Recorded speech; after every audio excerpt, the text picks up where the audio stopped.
project that sort of comes from related spaces are these animations, and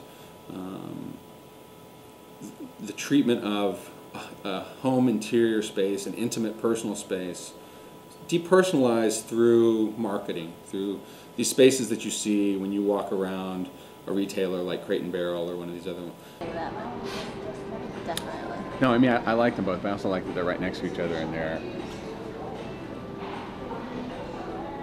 like, you know, the bookshelves. Imagine the books that these people read versus the books these people read. You know, the magazine subscriptions these people have versus the magazine subscriptions these people have. They both have flat screen TVs. They both have you know, it's all like, structures are identical, but the distinctions are just, we like a black leather, we like, you know, flowered fabric, you know. Like, these guys are wine drinkers. They probably are less wine drinkers in that room. If you consider these sort of extremes of style, there's like all sorts of intermediaries, which hopefully we'll find over here. In a sense, formally, this does rest between the black room and this other room. This would be, in a formal sense, this would be an intermediary, right? Like, technically, I could see how one could get from the black leather couch to this white leather couch to a white flowered fabric couch. I love these labels too. The silent films, documentaries, short films. See, these people have taste. They're depersonalized, and even to the point of the artwork that hangs on their walls. I think it's to give you an idealization of how your living room should look. This is the way to do things. This is a good way to do things, and you have lots of choices, so it's not one way to do things. There's many ways to do things, and you know, I don't think of it necessarily in a negative way. I think of it in terms of providing some kind of service, you know. But it does set up slots, identity slots, right? And there's some sort of consistency in the way these things are arranged. And to make one of those spaces that looks like a still, a believable space, that in actuality is in itself going through an ever so slow transformation. That, as a very large projection, is exciting for me to produce. That's good.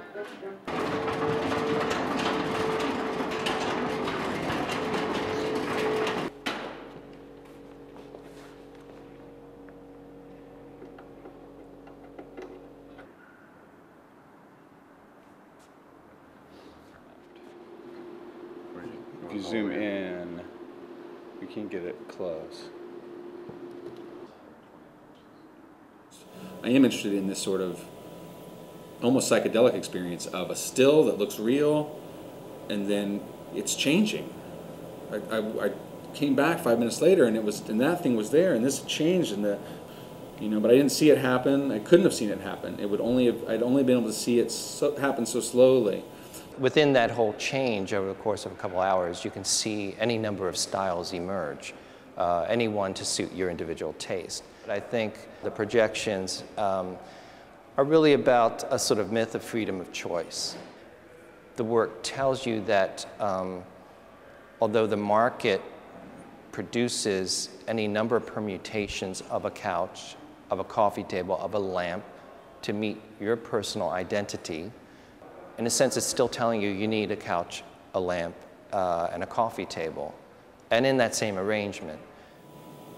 I think the piece is about unifying, right? Like, this choice you made makes you this kind of person, and you like this kind of furniture, so you're this kind of person, and you like this kind of furniture, but you're this kind of person. And my interest is, well, actually, you can connect the dots from that point to that point seamlessly. Well, another thing that's unique about this exhibition for Jason and for us is that there's a free artist work in the show that you can take away with you. It forces or invites people to participate in this whole cycle of production, promotion, and consumption. This catalog is a simplification of the larger IKEA catalog project. I think of it as the insert or the addendum mailer that you get? For us, it was just very nice to have something unique to this exhibition. Whenever possible, I like to give artists an opportunity to do something new. And in this case, we actually were able to help fund the production of several works in the show, that being the one that's exclusive to us. I was interested in, can you apply, some of the ideas from these retailers to my own objects, to my own making. And also part of my continued interest in other ways to find spaces for my own work. Can I make a video and a book? And can they be consistent? And talking to Jason about doing this exhibition as part of our current series, it was about 1.5 years ago that we first talked about it. I really didn't know what he was going to do. None of us really involved in the project were quite sure what the effect would be. That's an exciting part of doing this series. I think it all comes down to sort of that intuitive action. And most of my projects involve a great deal of that intuitive action. There are moments of eureka, but there is the dirty work of how do I get from wow to long, crazy animations, or whatever sorts of projects I'm working on. And there sometimes can be, just there's work in there.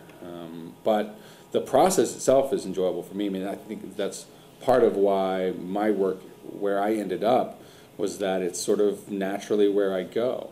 There's always a very keen aesthetic sensibility underlying it all. And I think that's really important to emphasize that his work is alluring, it's spectacular. It's about, in the end, a visual experience, which has underneath it a lot of really, I think, erudite content. A lot of interesting observations come out of that. And I am interested in them in making objects that have this real conceptual, maybe rigorous sort of basis that at the same time are hopefully visually luscious or visually sort of chewy and attractive and can work in both of those spaces sort of simultaneously. And like I said, for a conceptual artist, I really am concerned about the way things look. So it's just sort of part of the practice, I think.